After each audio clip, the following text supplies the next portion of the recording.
Good morning, Minnesota and beyond. Welcome to Movie Minnesota. We're on episode number 20 in our fourth week of this pilot real estate show. It's August 9th, Friday, 2024, 9:30 a.m. Central Standard Time. I'm your host, Mike Walgrave. I'm a Twin Cities realtor for the Walgrave Real Estate Group out of Savage, Minnesota. We're part of the RE/MAX Advantage Plus network, the third largest RE/MAX team on the planet. True story. So, welcome to the big dog. Welcome to the big show. We have Garrett Beans Beaner in the back producing today. Thank you, sir, for getting this done for me. Absolutely. It's a pleasure. How are you doing this morning, Mr. Walgrave, sir? Yes, sir. If you need any of Garrett Beaner's services, he is available.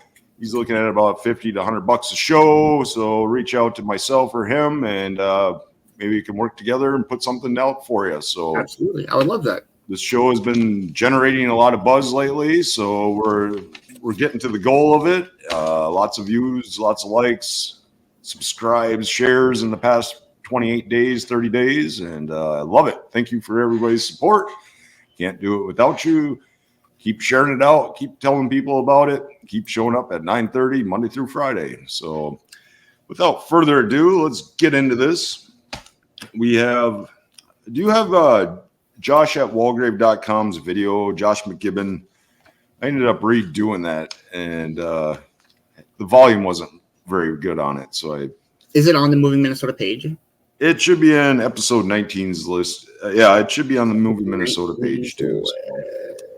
But yes, Josh McGibbon, I should have put his video up. He did a really great video. He filmed at the same time, went around the house in Prior Lake, Lower Prior Lake. That, by the way, is also still for sale, and not Josh at Walgrave.com, but Joshua at Walgrave.com will be hosting, I believe, noon to 2 on Sunday and 1 to 3 on Saturday. So, yes, maybe we can get that address up there too. But here's Josh McGibbon. He is one of the video. Say again? This is the updated video, yeah? I believe so. Let's try it. See what happens. All right, here we go. Josh McGibbon with the Walgrave Real Estate Group. And nope, not the updated one. Grew up in the Twin Cities. Maybe I didn't send the right link. So. Yeah, play it anyways. Currently, I am a pilot for American Airlines. But also he's been with the Walgrave Real Estate Group 4 years. Sorry about the volume out there. He does commercial real estate as well as residential real estate. You can get a hold of him at josh at walgrave.com. Again, he does both residential and commercial. Typically, you don't find that in a group. If you're doing just commercial, you're probably on a salary and you're working for a big company, big company. You may only have 1 or 2 sales a year, so that's why you go on salary for something like that. But Josh, he does both. He's also a pilot, airline pilot. So good dude, good energy. Give him a shout. Josh at Walgrave.com. You can reach out to him. So, and good morning to you, Heather and Kay. Thank you for stopping by. And Amber, thank you for stopping by again. I appreciate that. All right, well, let's move on here. If you've been following the show, you know we've been looking at the Twin Cities area by the 7-county metro area, the center core of the Twin Cities metro area, Washington County, Carver County. We looked at Dakota County. We looked at Scott County. We looked at Anoka County. We still need to look at Ramsey, but this week we've been looking at Hennepin County. Again, it's such a large county that we could have spent the whole last 4 weeks talking about it, but we're just trying to touch on a little bit of everything around the cities to give you guys an idea what's out there, prices, neighborhoods, that kind of thing, good places to eat, music, art, all that great stuff. So today we're going to look at some cities in Hennepin County. I think we got a few videos here, some historical videos, a lot of them. We can start with Richfield. We left off. Okay. The only thing, I think the video we got in yesterday was I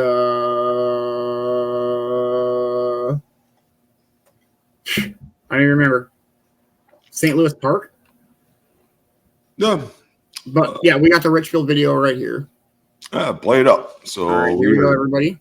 Checking out the cities closest to Minneapolis. Richfield's to the south of the city of Minneapolis. Minnesota's greatest generation. The city of Richfield, located just south of Minneapolis, proudly proclaims itself Minnesota's oldest suburb. Indeed, the community got its start due to the area's proximity to Fort Snelling, but it was Richfield's extraordinary growth after World War II that made it the state's preeminent suburban city. Fort Snelling drew the first settlers to what would become Richfield in the 1820s. Fertile farmland, which also gave the community its name, brought more residents in the 1850s. The village thrived as an agricultural center, supplying produce to nearby Minneapolis and other cities further away. Richfield incorporated itself in 1908. Suburban development in Richfield began in the late 19th century, but the first housing developments were sparse and isolated. This began to change in the 1910s when Minneapolis streetcars reached the village limits, and when automobiles and roads both became more reliable. In 1924, the opening of the St. Paul Ford Motor Company plant just across the Mississippi River ignited Richfield's first real suburban house building boom, but the Great Depression and World War II quickly cooled it. After the war, returning American GIs created an unprecedented demand for housing. Richfield, with its open farm fields and closeness to Minneapolis, became a perfect target for housing developers. By 1947, some 100 houses were going up in Richfield each month. Longtime Richfield resident Gertrude Ulrich remembers the boom. When we moved here, there was only 17,000 people. And at the peak of the population reached almost 50,000. Right. So you can see there was a huge amount of building. Among other benefits, the GI Bill of Rights gave returning veterans access to low-interest mortgages, allowing them to buy houses ranging from $8,000 for an 816-square-foot model to $10,500 for one with an attached garage. Richfieldian Sherman Boone paid $9,300 for his house. Well, we thought it was a lot. We talked about it, talked with my dad about it, and of course I'd never bought a house before. And coming out of the service, didn't have a lot of money, and so there were cheaper houses available, but they were not like mine. Because builders and buyers both wanted to save money wherever they could, many of these new suburban homes were simple in style and appointments. Carpeting and landscaping were luxuries to be added later, and many houses were built to identical plans. But the houses were impressive enough to first-time buyers like Ulrich. See, one of the things that I liked best about that house, as you looked at it from the outside, it had a very dignified appearance. It had a very dignified entrance. You walked up, you didn't have to search around to find the front door. It was obvious where the front door was. Boone recalled that these basic houses were perfect for those just starting out. Yeah, that's a starting place. Richfield is a starting place for homes, for living. You could buy it like we did. We bought a originally replaced home, and it's still that way. It's a starter. Yeah. It's a starter home. And Richfield happened to have a lot of them. The surge of new houses and new families was not without problems. The sudden growth taxed Richfield's infrastructure. Storm sewers, gas lines, and other utilities required expansion. New schools and civic buildings had to be built. Police and fire crews needed new recruits. Richfield's population of 4,000 people in 1940 swelled to 42,000 by 1960. Jeez. It took more than houses, schools, and utilities to make a suburb. Like people, stores were moving away from the cities and out into the suburbs. Richfield saw its share of new shopping centers open in the years after World War II. The community's Hub shopping complex opened in 1954. The Hub offered a department store, a grocery store, a pharmacy, and, unlike downtown Minneapolis stores, free parking. Southdale Mall, which opened later that year in neighboring Edina, took the Hub concept a step further by enclosing its stores under a single roof in the country's first indoor shopping mall. Boone remembered the Hub in its early days. The Hub was built before Southdale. So at that time, it was they had a lot of big shops, good shops, because Southdale hadn't been built. Well, this is a pretty big shopping center. Suburban growth continued to reshape Richfield over the years. Today, the city's population stands at 35,000 people. Young families live next door to retirees who've been in the same houses for half a century. Despite the growth, Richfield retains the small-town feel, with easy big city access, that has drawn people to it for more than 60 years. Awesome. Minnesota Historical Society, their YouTube channel. Check that out. They got some really good stuff on here. That's where that video is from. Cool. I'm going to have to use the word dignified as part of my real estate vocabulary. It was a very dignified entrance, very dignified look. I love it when old people reminisce from the 20th century. They're pretty good at it. So awesome. So that would be Richfield to the south. Now moving to the southwest, we have Edina, kind of going clockwise around the Minneapolis city. This is channel HOMEIA. 7 factors rank Edina as one of the best cities in Minneapolis. Play that beautiful home footage.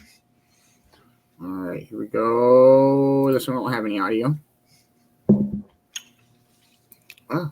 We'll give it some audio. No, that's fine. Just letting you know. So So lifestyle obviously is a good reason. There's plenty of culture and there's plenty of different things that you could be doing, especially like downtown. That's so cool. Look about all the cool antique shops and schooling. Dang, that's a shopping. Yeah. Hashtag Minnesotans love their shopping. Trails. Dang. What are we looking at there? Movie theater. It's a pool. Pool next to lakes. Golf is a good lifestyle. Love those fall colors. You got to have some parks for the kiddos and the fur babies. Yep. More shopping and eating. And Mall of America. Yes, sir. That's down in Bloomington. Yep. Oh, economy for sure. You always make. I mean, the cost of living is a lot more up in the cities, but it's worth it because you make more. And if you can get out into the suburbs while also working in the city, you're going to be making that higher cost of living wage in the cities while paying that lower cost of living price in the suburbs. True. I do recommend, though, unless you love driving, you should probably live as close as possible. So you're going to be spending at least $5,000 a year in gas just to get around. But and then the time factor. Timing, yeah, absolutely. You know, some of the areas they get kind of congested, especially during construction season in the summer. And well, I mean, what do you do? You either just leave early, and then if it's traffic flows, and you just show up that much earlier, and then you know what I mean. I found a hack around the traffic. I made a calculated guess that if I lived right in the center of Minneapolis, going to my office out away from the city while everybody's coming in, I'm not going to fight traffic. Yeah. And so it's turned out that way.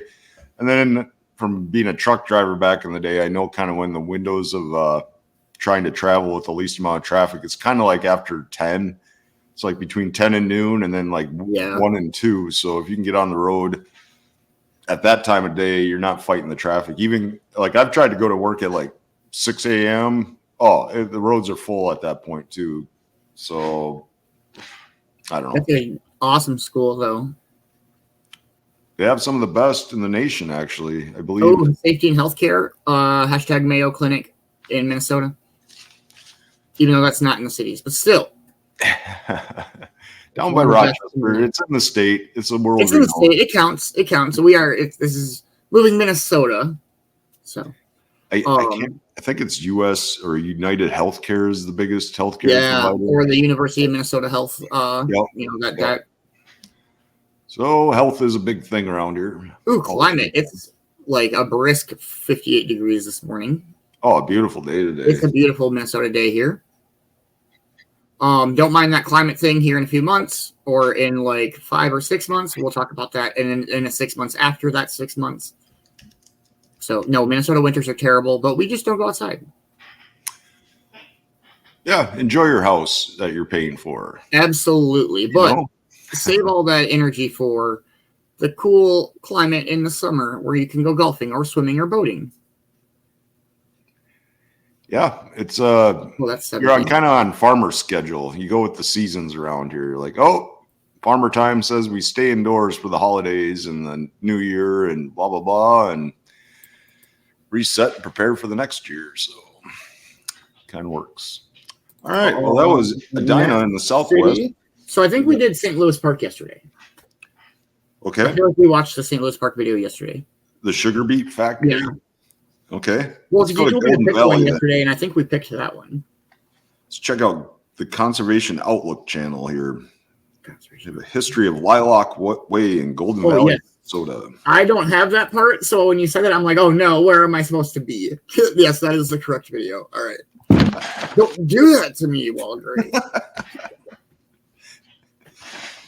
You're fired, Garrett. Get out of here. You can go now. Your services are no longer needed here. All right, we'll see how much of this one we can get away with.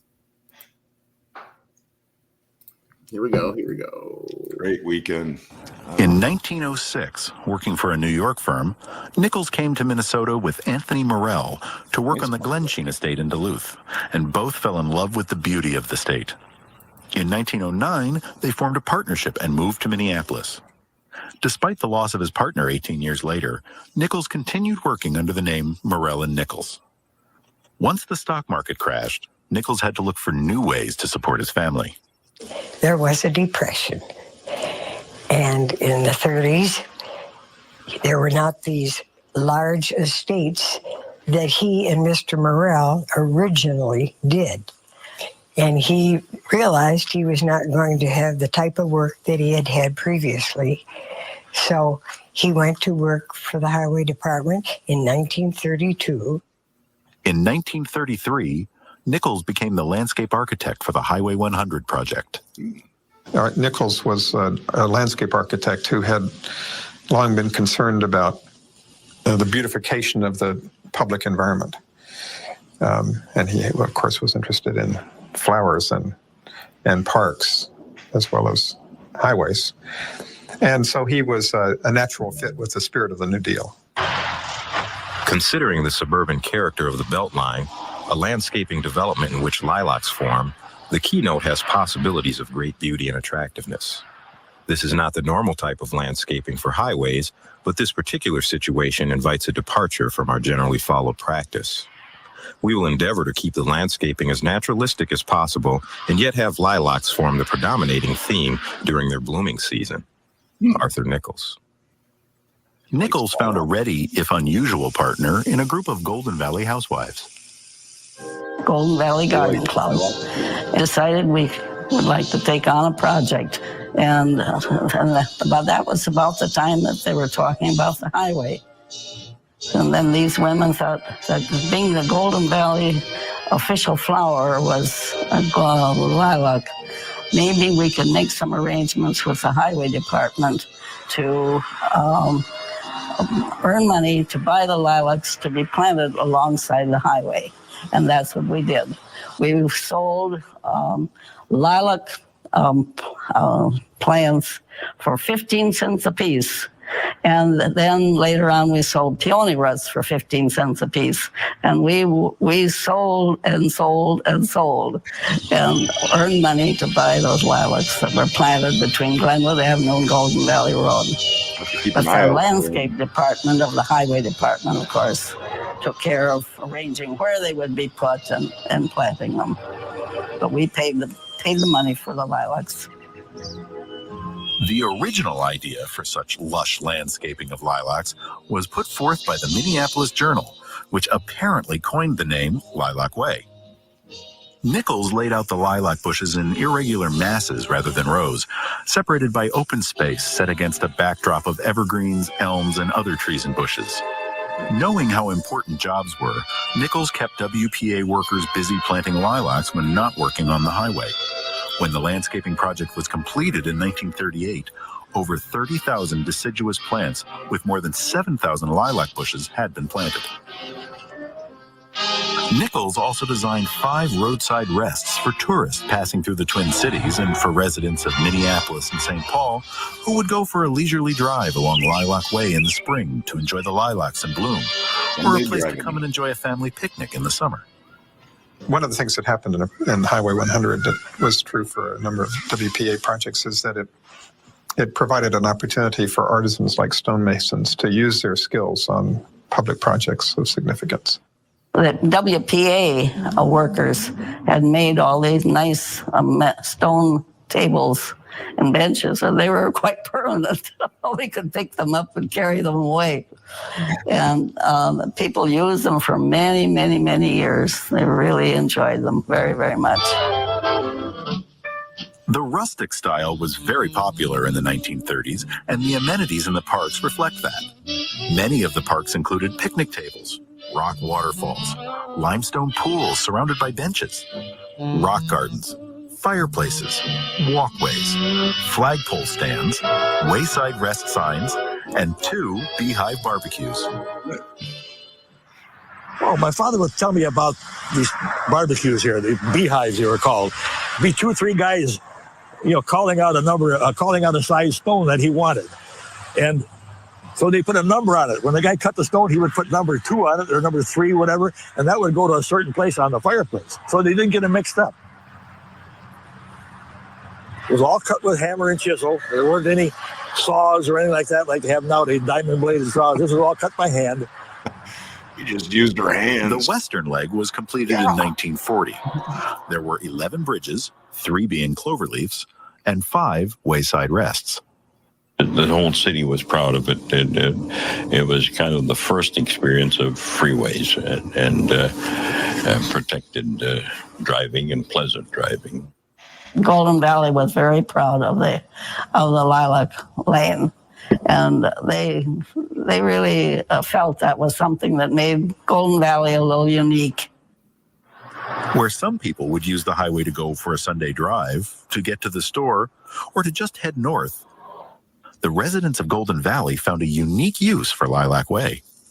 The Garden Club decided to have a Lilac Time Parade, and we invited the schools and all different organizations in Golden Valley, anybody who was interested, to be in the parade. And they blocked off the highway 100 from Glenwood Avenue to Golden Valley Road, no traffic at all. And the kids came with their bicycles all decorated up, and the garden club had wheelbarrows full of lilacs, and several people carried lilacs, and it was really quite an affair. We had 1,200 people for the first parade. That's cool. And they had a place where you could buy hot dogs and so forth, and that was a hit too. And we really had a good time. In 1941, with the bombing of Pearl Harbor, the U.S. entered World War II. The WPA workers were taken off highway construction and transferred to tasks supporting the war effort. Because of the war, the Beltline would not be finished until 1950. This meant Carl Grazer, father of the Beltline, would not live to see his dream completed. Grazer died in 1944. The guys coming back from war, starting families, huge baby boom population, housing conditions in cities being so crowded because nothing was built really of any significance for the decade of the 1930s and the 1940s. So there's a pent-up demand for all sorts of new housing. The growth of suburban development here from the 1950s and 60s basically meant that Highway 100, which was built for recreational travel, was totally overwhelmed. It simply could not handle the amount of demand that was created as major thrust of development basically went way beyond it. So it has to be rebuilt because it's simply not able to handle the amount of demand that's being created. With this major thrust in development, increase in speed and traffic along Lilac Way, one of the first major upgrades to the highway was made in the 1960s. The Highway Department installed guardrails and eliminated left-hand turns. Grazer's unique designs made modifications to the highway relatively easy and inexpensive. Despite all the upgrades, Grazer's Beltline could not keep up with the continuous increase in population and traffic. A new route around the ever-expanding metro area was built, 494-694. This would take the place of Highway 100 as a bypass around the Twin Cities. Outside of the western section, the remainder of the Beltline would be designed into the new bypass or absorbed into the ever-growing suburbs. In the 70s, the southern section of Highway 100 in Edina, not considered part of Lilac Way, needed further improvements. New lanes were added along with new bridges. The cloverleaf at Highway 12, now 394, was also redesigned. In the new millennium, Lilac Way is no longer used for Sunday drives or parades, and family picnics no longer take place in the parks. The suburbs Lilac Way once served have expanded well beyond their boundaries, and with this increase, highway officials say Lilac Way must also expand and grow to serve the people it was built for. Of the 5 parks built by Nichols, the remains of 3 still exist: Lilac in St. Louis Park and Blazer in Golden Valley. The sites of these 2 parks will eventually be eliminated. Grazer Park in Robbinsdale, named after the father of the Beltline, will be updated into the new highway design. Lilac Way will eventually have 6 lanes, and the 2 cloverleafs at 55 and 7 will be changed to better accommodate today's traffic flow and speed. Bridges will replace stoplights, which had been added at various intersections. The bridges originally built along this stretch will be replaced. The new design for Lilac Way will try to reflect as much of the original design as possible. Despite all of this, the pride and the beauty that was once part of Lilac Way is quickly disappearing. Never going to see Lilac Way again. It's not functional. What we build now are big roads to move large numbers of people as quickly as possible.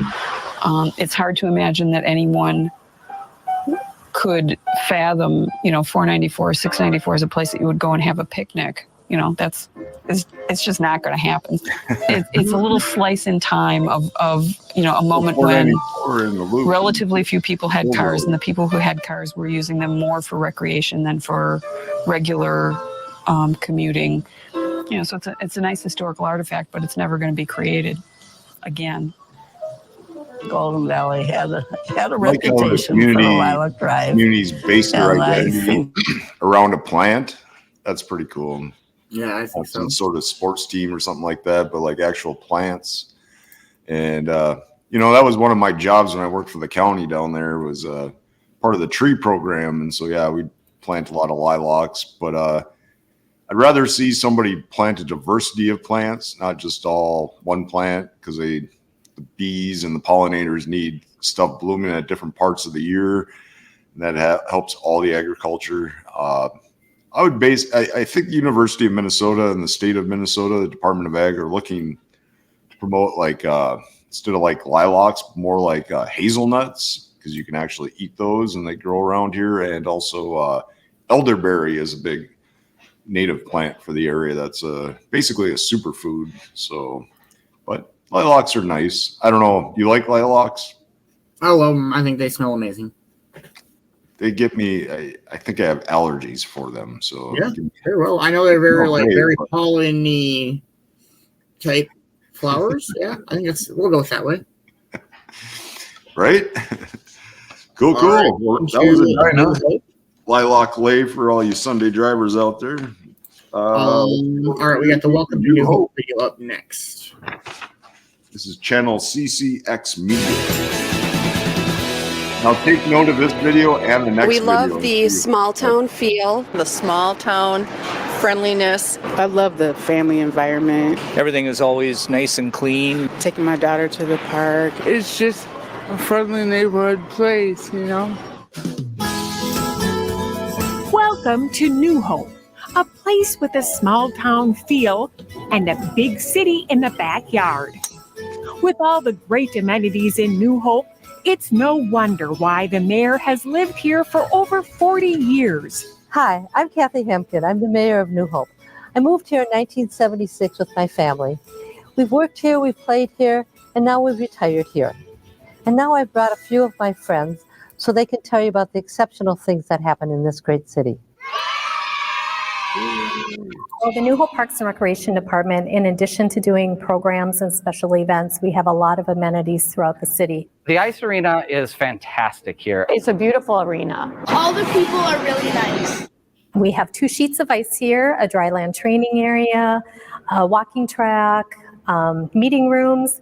We are home to a very, very active youth hockey association, and also home to the 2 high school, the boys and girls Armstrong Cooper high school hockey teams. In addition to the arena, we have a par 3 9-hole golf course, which is great for any ability level and all ages. We offer lessons and leagues and tournaments. And then we also have an outdoor theater that is home to the Off-Broadway Musical Theater, who put on a terrific musical performance every summer. We also do movies in the park and drama classes as well. Businesses like the full-service grocery store Hy-Vee and a Dunkin' Donuts add to the landscape of an already solid and diverse business community. New Hope is a great place to do business. We have over 400 businesses here, from major companies to single-owner businesses. New Hope also caters to residents of all ages with housing options from single-family homes to senior housing and new luxury apartments. New Hope's done a really good job with promoting life cycle housing, and the newest being the redevelopment of a city-owned piece of property into a 182-unit luxury apartment building that's now currently open for the general public. The city also has other programs that we're dealing with that look for reinvigorating single-family neighborhoods, going in and acquiring rundown properties, demolishing them and then rebuilding them, and having them be affordable for perhaps people who are looking for their first housing option ever.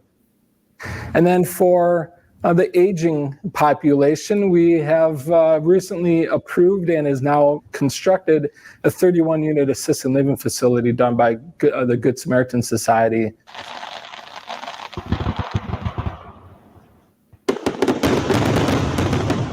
From city celebrations like Duck Duck Days to theater productions, New Hope knows how to gather for a good time.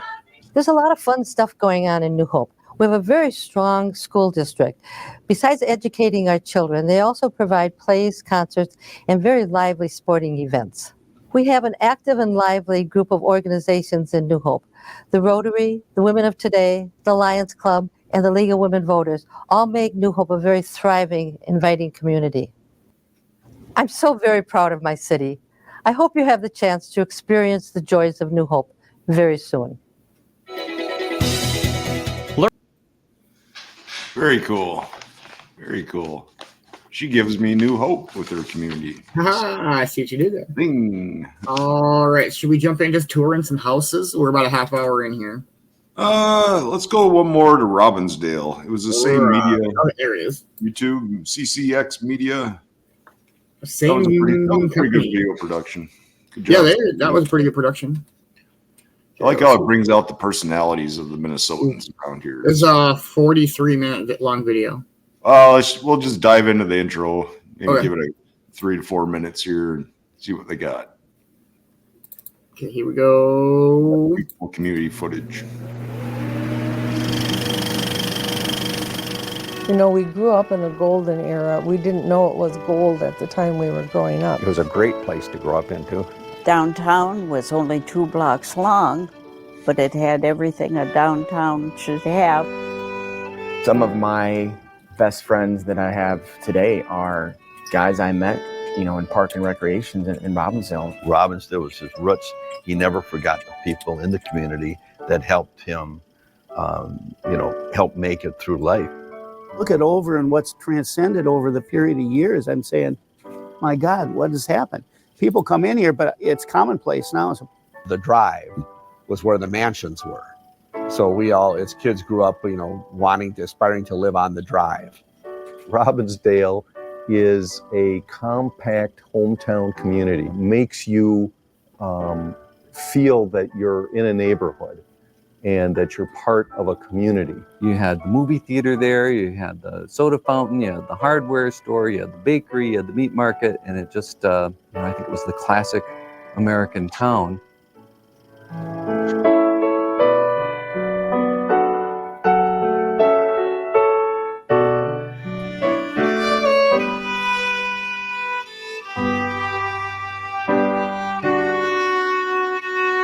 Robbinsdale was almost dreamed up out of whole cloth.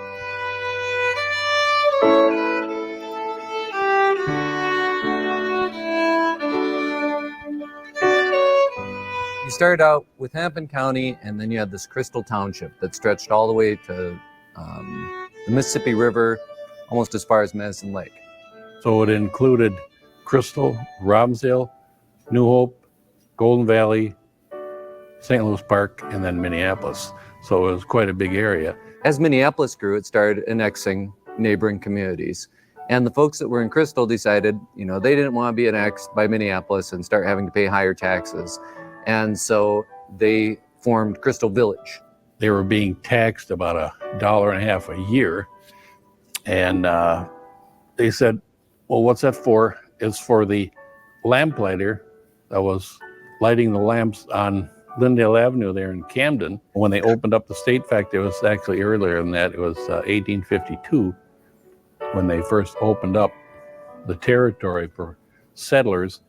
And two people came, John Bohannon and John Doe, and they ended up in Camden about 44th to 45th and Fremont and like that.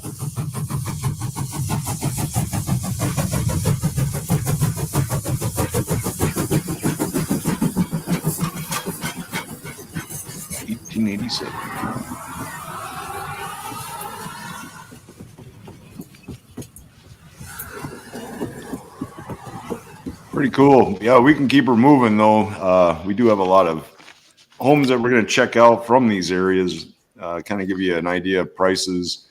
If you want to watch that video, you can find it on YouTube at CCX Media. So we got a lot of good stuff on Minnesota history and that kind of thing. And so they tell a good story.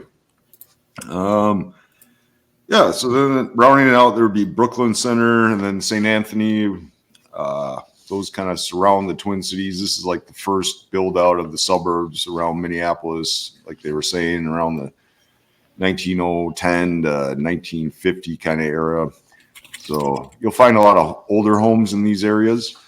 Not as small or not as big as some of the newer homes, but definitely, like they're saying, a starter home and in very close proximity to the major jobs. So cool. Well, let's check out the homes here.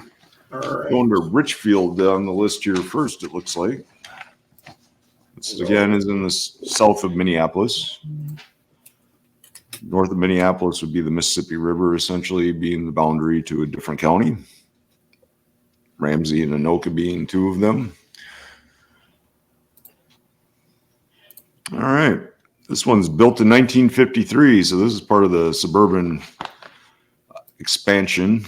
0.19 acres, 3 bedrooms, 3 baths, $489,000 at 321 West 69th Street in Richfield. If any of these catch your eye, make sure to reach out to me, Michael at Walgrave.com, 612-930-2929. We can meet up and tour such a place. Loving the woodwork in this place. Yeah, I love it. I'm guessing it's not original. Definitely the appliances are modern. Yeah. Still though. Mm-hmm. Nice space. Got brick in the That's cool. Little rock in the bathroom. You don't see that. Oh, that's really cool. Mm-hmm.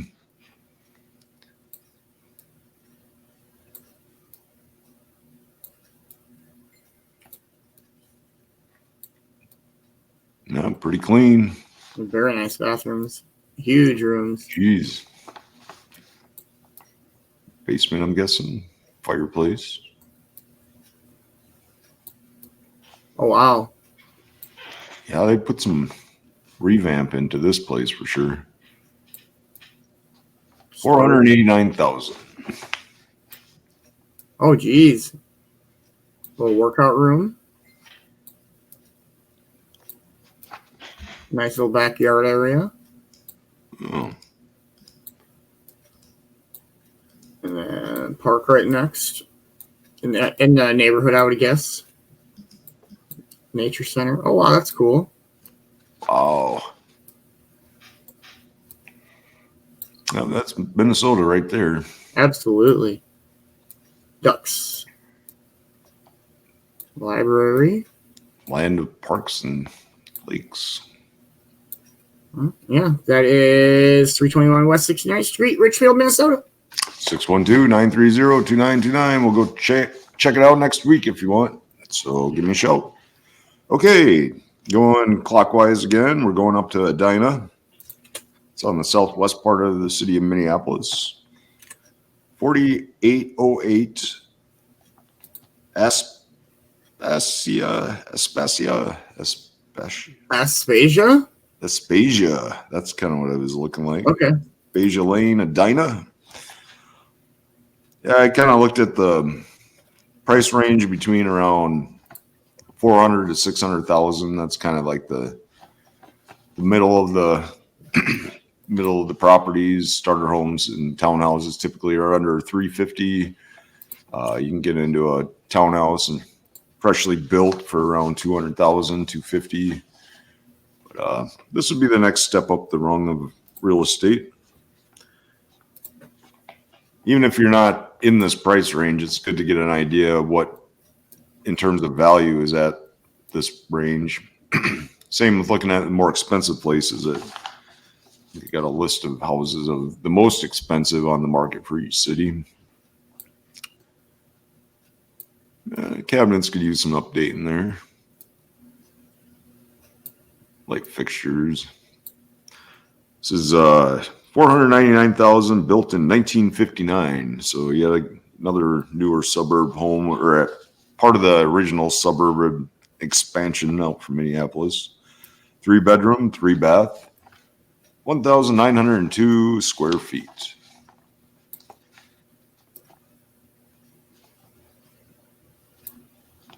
Yeah.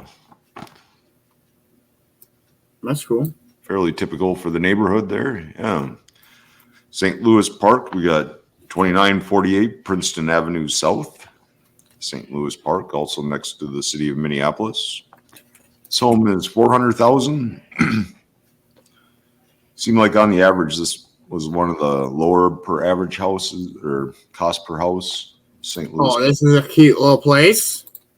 Built in 1938. Yes, sir. 4-bedroom, 2-bath. Doesn't look like you get 4 bedrooms in there, but I guess. Oh. That's cool. 1,812 square feet on 0.21 acres.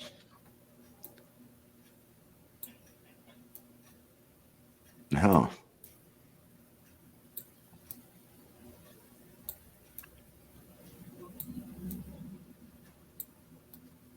wow.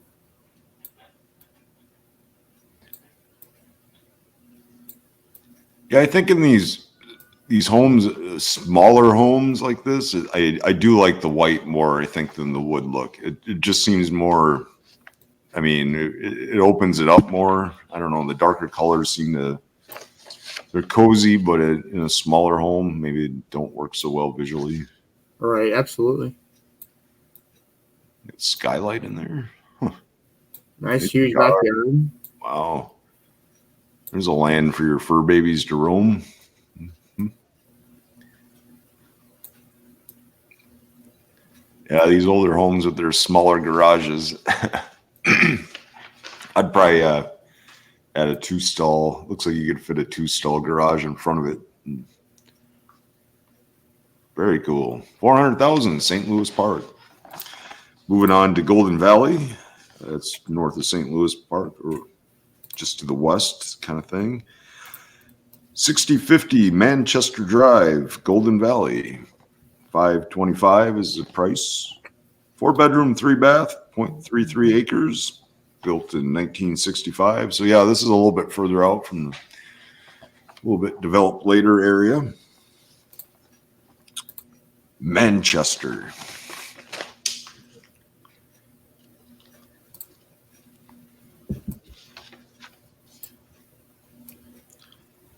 Four-bed, 3-bath.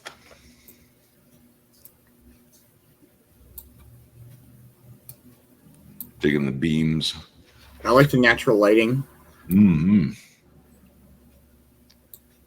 Looks like they put some LED lights in the ceiling. It's definitely a good upgrade. Under the cabinets, too. That's cool.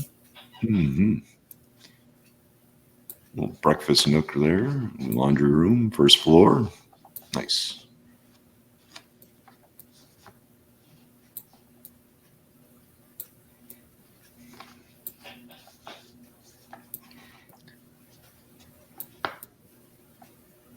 Minnesotans, they take a lot of pride in keeping their home modernized, especially around the cities area. And it's worth it. One, you get to live in it, and two, it's a good investment in yourself.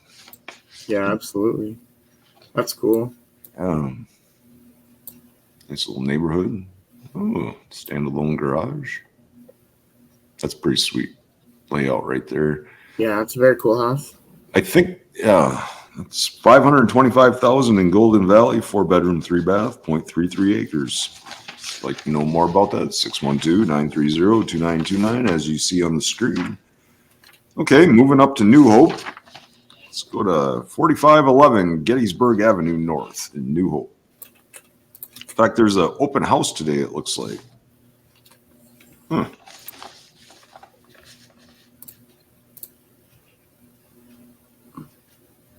Did it mention on the first slide if this was an open house? Usually it will tell you when the times are.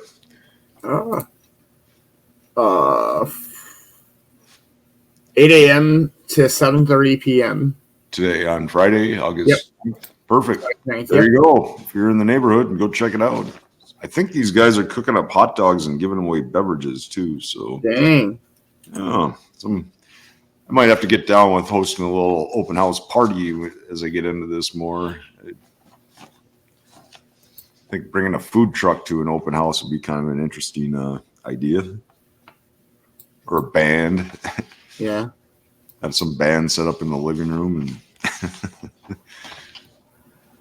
make them a music video while they're there. $495,000, built in 1988.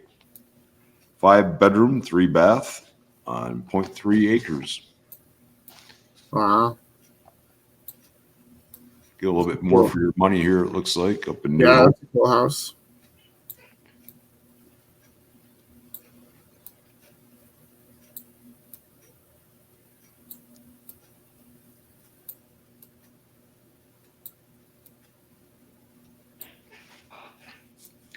So to be considered a bedroom in the basement, you need to have a egress window to be able to get out in case of a fire or what have you. So if you're trying to count bedrooms, if they don't have this big old window that you can crawl through to get out of the house, if it's burning down, God forbid, it's not counted as a bedroom. Just a little FYI there.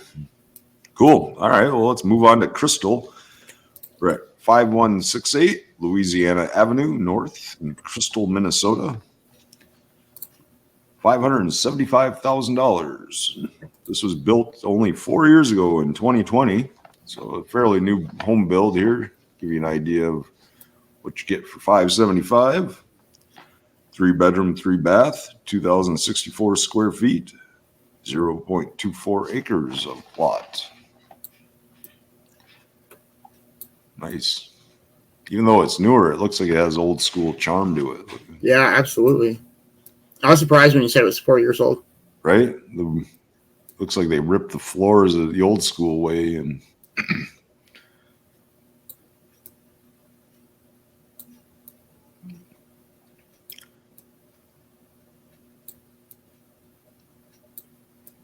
it looks generally the houses are cheaper up here, I think.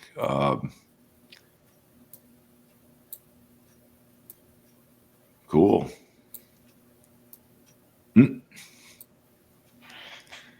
Nice fenced-in backyard. Mini library. Cool.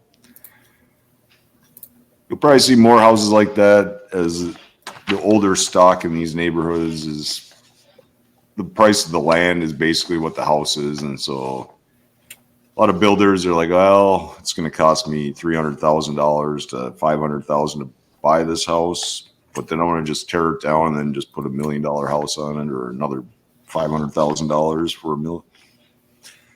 Big numbers, what I'm used to, but okay. Off to Brooklyn Center, 6825 Camden Avenue North, Brooklyn Center. $475,000, 3-bedroom, 3-bath, 2,174 square feet on 0.2 acres.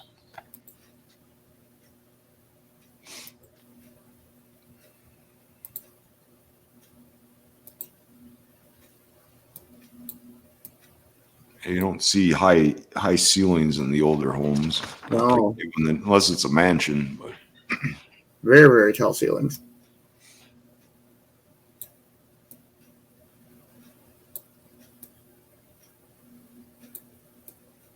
Definitely can change the vibe of a room just by the ceiling height. Yeah, that's for sure. That's crazy. Might also change your electric and heating bills too, but that too. But you know, and that's something to look at with these newer homes, even homes built today versus 1990s. Like the insulation factor, we've become more sustainable with not wasting the energy that we use to heat and cool. So, yeah, you can save significantly on the newer materials in terms of energy cost over a lifetime.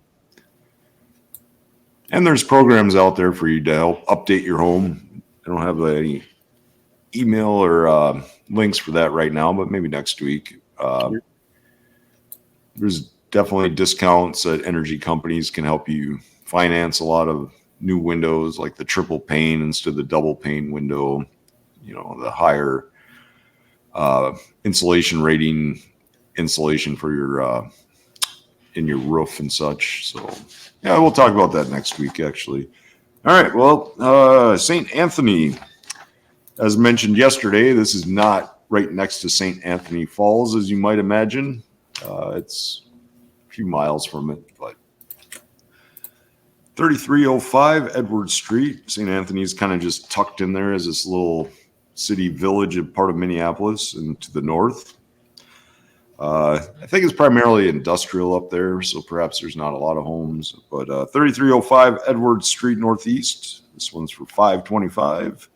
Built in 1990, fairly recent. 3-bedroom, 3-bath on 0.2 acres. Yeah, I'm still working on some background music to listen to as we do our little parade of home here. Okay. That's a nice house. Yeah.